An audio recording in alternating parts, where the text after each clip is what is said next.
Welcome to our special series on women in the marine world. In these podcasts, you will hear from women who are involved with science or the exploration of the ocean, about their experiences and their messages for the future. On this occasion, we have also collected questions from the younger generation and have asked our guests to answer them. And if your curiosity has been piqued, then head onto our website and send us your question. We'll pass them on to the team and get them answered. We hope you enjoy the stories from all of these amazing women doing great things. My name is Dr. Emma Rocke. I am from Canada. I'm originally Canadian, but I'm currently based at Cape Town, at the University of Cape Town, where I'm a marine microbiologist. I'm working there as a research fellow. I love my job because I do so many different things and I work with so many different interesting, cool people. I'm a marine microbiologist. That involves cool field trips. I get to go out onto the ocean and take my samples. I get to bring them back. I get to work in the lab and extract and observe and work with other students and teach them how to extract and observe and analyze their data. Once that's all done, we get to sit behind the computer for a bit. That's a part I also really enjoy. So all of that hard work, and we get to see what sort of story is coming out of our data and our experiments. And then ultimately we write up those experiments and hopefully get them published in peer-reviewed papers. So there's many different stages to what I do, and I really enjoy it because we always have different projects and different questions. So it's never boring. So the microbiome is important for the ocean, because I would say about 95% roughly of the ocean is unexplored, and a big chunk of that is in the microbiome. So I'm working for the AtlantECO project, where we're hoping to put a bit of a dent into that 95%. It's important because without the microbiome, life in the ocean and probably on Earth would not exist as we know it. So understanding how they function is really important. It's also important because there's a thing called climate change, which is banging on our door. And we really need proper models that consider microbes in the right way. They're considered at the moment, but not in a way that can be considered properly in models. So I'm hoping to contribute to that knowledge. So that's why it's really important to me and hopefully to other people as well. Originally, I wanted to be a veterinarian, but I spent a lot of time in nature as a child. I was very lucky. I noticed growing up that nature around me was changing very quickly, mostly because of us humans and because of other reasons as well. And so I really wanted to, as a job, I wanted to definitely keep working outside, but also helping to find some solutions to these problems. That encouraged me, I think, into the science stream. And then I was unfortunate enough to spend some time in Hong Kong on the ocean. And that really encouraged me to move into marine biology. And that's my passion and where I am still. The hardest parts related to this work, there's always challenges. There's a question that we're answering that has never been asked before or answered before. So there's always struggles with that. I quite enjoy that part of it. But more recently, I think an obstacle for me has been becoming a mum and also being a scientist. So I've had to juggle both of them. I was able to work nonstop before, 24 hours a day. If I needed to work weekends, I could work weekends. And I have two beautiful little boys, but that splits my interest and it splits my time. And so that juggle is it is constantly something that I feel like I'm working on. Also, do I feel I have equal opportunities to men? This is something I'm thankful for this interview because it's given me time to think about this, but I did read an article in Nature the other day by someone who founded a nonprofit international organization called Mothers in Science. And she realized that she wasn't alone. She was a microbiologist also and was losing out in academia. It's a tricky world that we live in. Our career moves forward based on the papers that we publish and on the money that we bring in. And inevitably, if you have children, you have to take a break with that, right? So you don't bring as many papers in, and you certainly don't bring in as much money. But then all of a sudden you come out of having children and all of your peers that didn't have children are ahead of you. I find that tricky because writing grants, there's no opportunity for me to write that into my grant and explain that, look, I didn't just take a break. I wasn't unproductive. I had children. And this is why I'm not as advanced as my peers, certainly my male peers, in the same domain and the same pool of applicants. And so she's actually put together a list of policy points that grant creators must write into their grant proposals so that these sorts of things are considered in the future. So I thought that was really cool. So what can we do to make things better so that we have a more diverse, equitable, and inclusive scientific workspace? So I'm going to continue, I think, the discussion that I just talked about. Really fundamental that if you're going to have a diverse workplace, that includes women. It also includes women with children, and creating a space where women are still able to be competitive in the field. There are movements now in Europe allowing women and mothers to still be competitive in the field. I really hope continues in the Southern Hemisphere as well. I think if I had the option to give advice to a younger version of myself, I would tell myself that you're not alone. I think often you run into problems such as the ones that I'm in at the moment, or the problems that everyone has when they're doing science. And then you look online, and reading this Nature article really made me feel better about my situation. You sometimes feel quite lost and quite frustrated. And to know that there's a collective voice out there feeling exactly the same way and are actually doing something about it was really inspirational. So I think you're not alone. And remember that. Questions by two children. The first one is by Eduarda Santos Costa. He's 10 to 12 years old in Brazil. How does it feel to discover something new in investigating the ocean?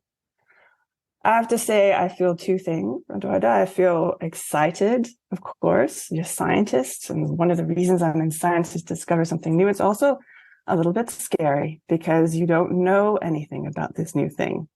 And you think of all of the questions you could ask. In order to answer those questions, you want to answer the right questions. And I find that sometimes overwhelming, but overall exciting, but it's also overwhelming.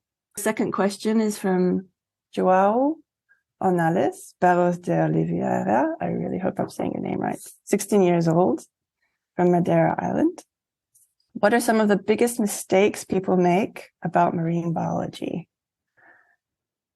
Ooh, that's a very big question.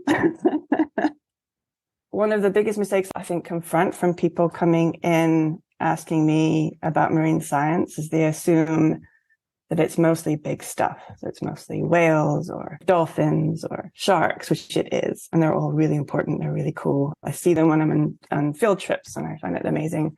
That covers about 2% of marine biology. There's the physical side, there's the microbe side. I'm going to push the microbes again. That's what I do. And a lot of people don't know that exists. A lot of people don't know there aren't viruses in the ocean. There are little crustaceans in the whole physical side. So there's maybe a misconception going into this field about what it entails. There's a lot more to it, which makes it so much more interesting, so much more exciting.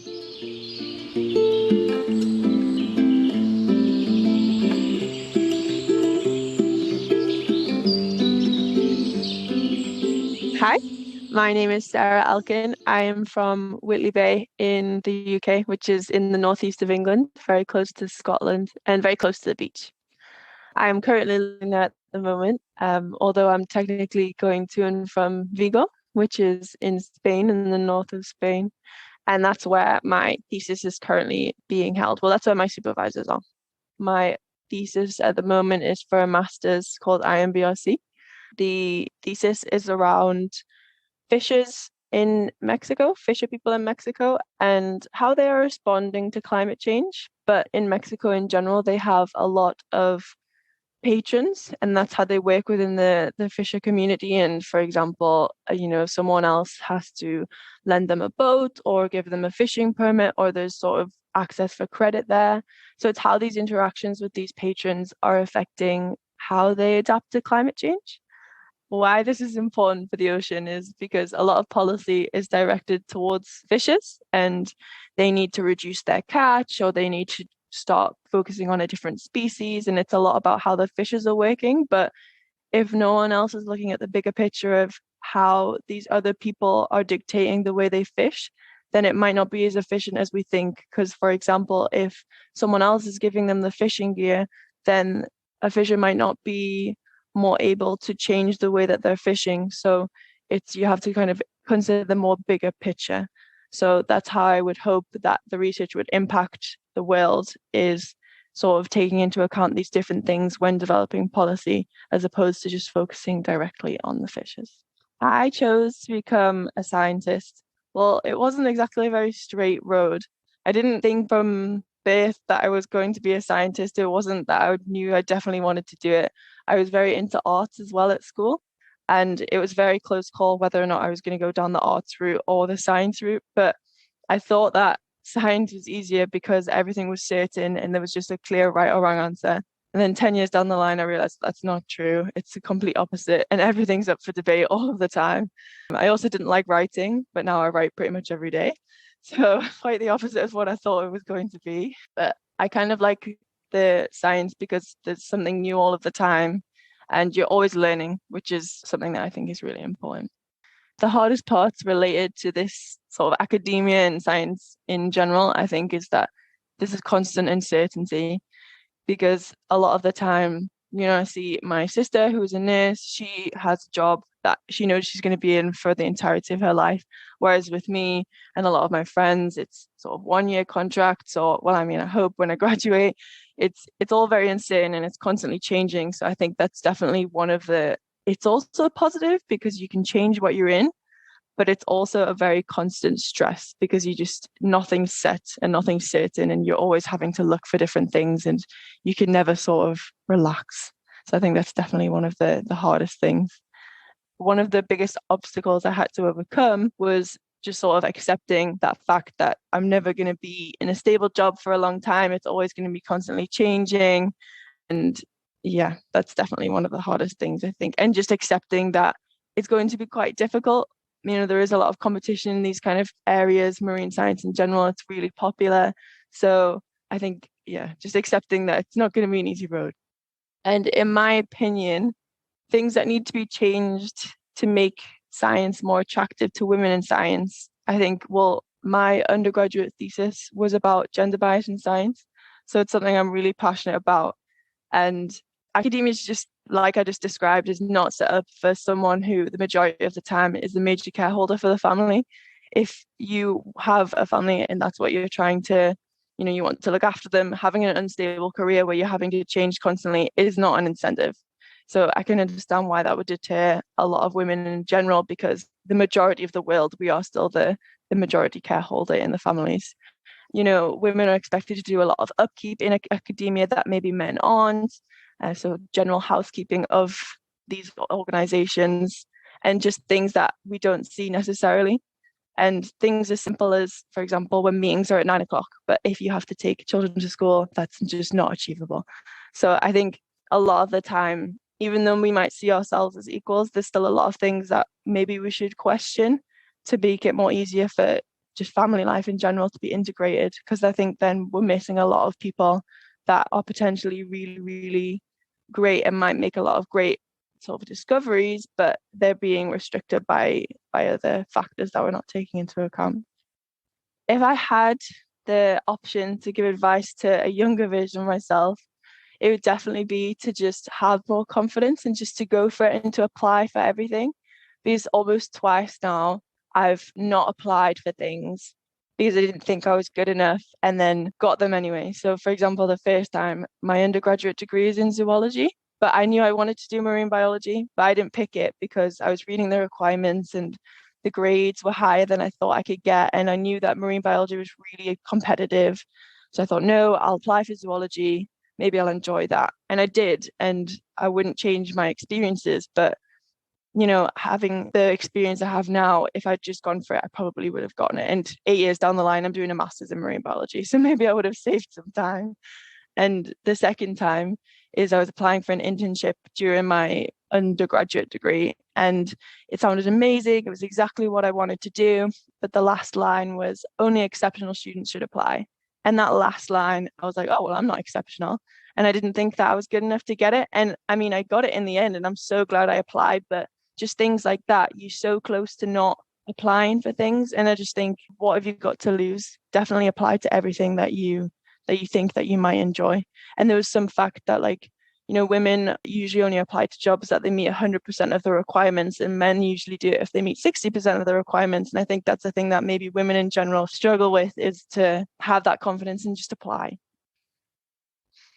This is a question from Erin. She's 15 years old and she's from England. And it's, what makes you most proud about International Women's Day? That's a tricky one. There's a lot of things to be proud about for International Women's Day. But the first thing that comes to my mind is, even though it's a celebration of all of the things we've achieved, I think it's still very much a springboard for all of the things that need to happen. So I think International Women's Day is usually a really big push for things that need to change. And usually after International Women's Day, I like to think that you can see things changing more. And it's just more of like every year, it's a reminder that things still aren't the way we want them to be and things still need to change. And it's that motivation and inspiring people to ignite that change. And that's what I think is most important about it.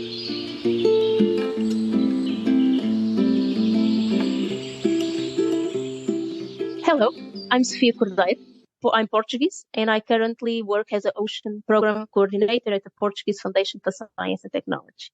Basically, I support the internationalization of the marine Portuguese science community in the public entity in Portugal that funds research.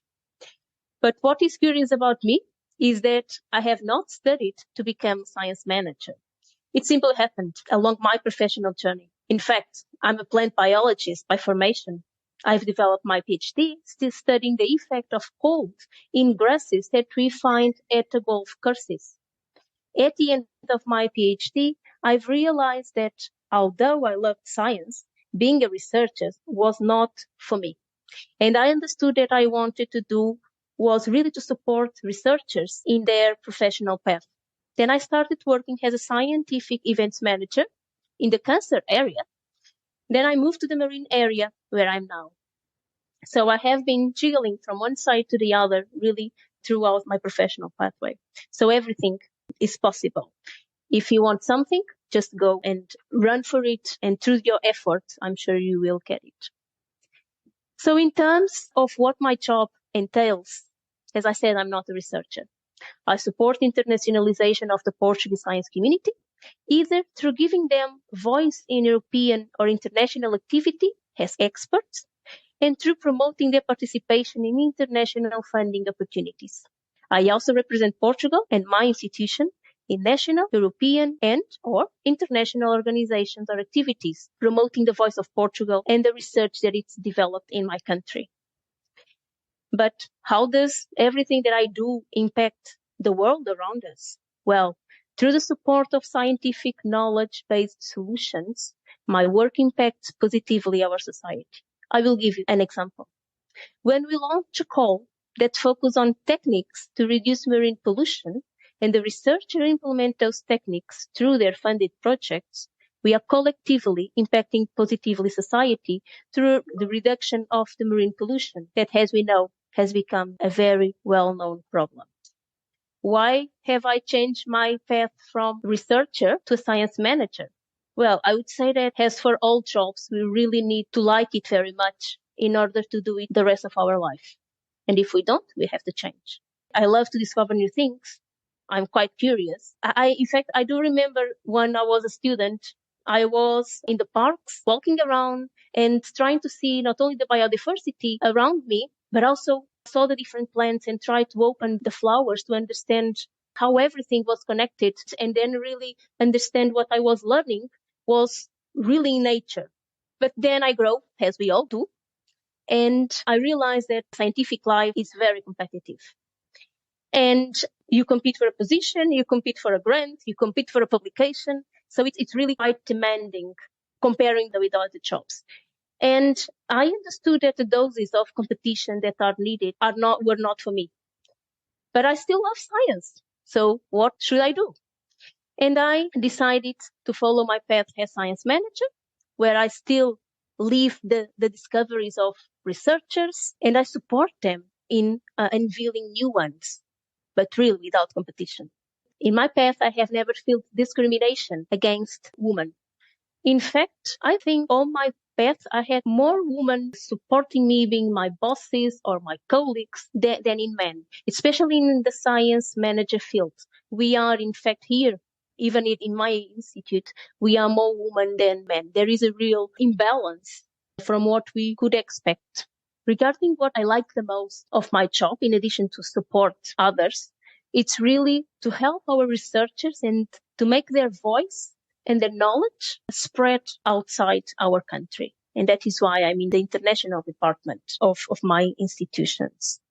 If I could give an advice to myself, of a younger version of myself, I could say that, and this will really sound as a cliche, that if you do what you like, if you work hard, and if you are proactive, and this is very important, being proactive, things will occur and the chances will appear.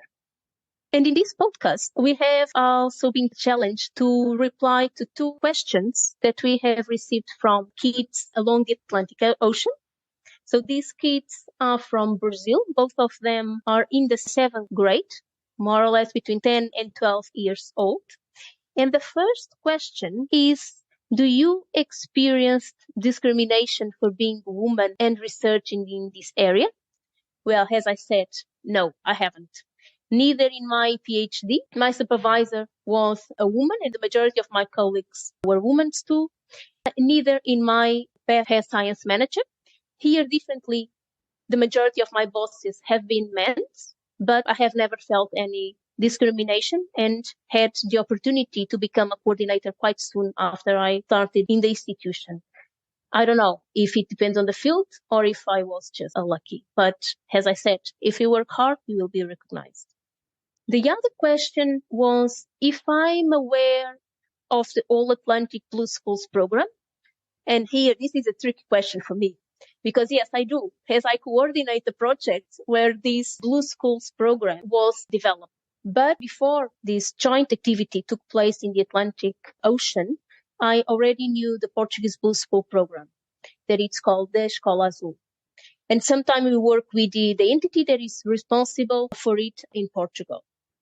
But if you ask me if my family knows about it, my answer would be probably no. The ones that are more near me, yes, they do, because I speak about it, but the others, maybe not. And why?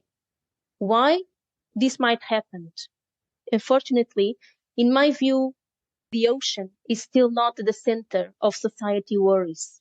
And maybe this is because we are still not able to pass the message on the importance of this natural resource and the services it provides for our daily life. Things are changing, and I was very happy to know that my kids' school book, she's in the 3rd grade, 8 years old. They are already speaking about sustainability, Agenda 2030, SDGs, and the importance of ocean for our daily life. I have learned part of it much later and other only when I was an adult. So I think this is quite important that the ocean is starting to be spoken and its importance and its services is started to be spoken when kids are quite young and already being embedded in their way of thinking. So I think there is hope for this. And I strongly support everyone, every young people, every woman that is interested in develop research or support research activities in the ocean area to do so, because it's a very, very interesting area. It still has a lot to give to society. And I think we will see our efforts from the last years in the coming years. We hope that you've enjoyed today's episode and look forward to seeing you next time. You can follow the AtlantECO project on our website on www.atlanteco.eu, and you can also find us on Twitter, Instagram and Facebook. All the links and information on the project and on today's episode is in the show notes. AtlantECO is a project funded under Horizon 2020, a European Union research and innovation programme.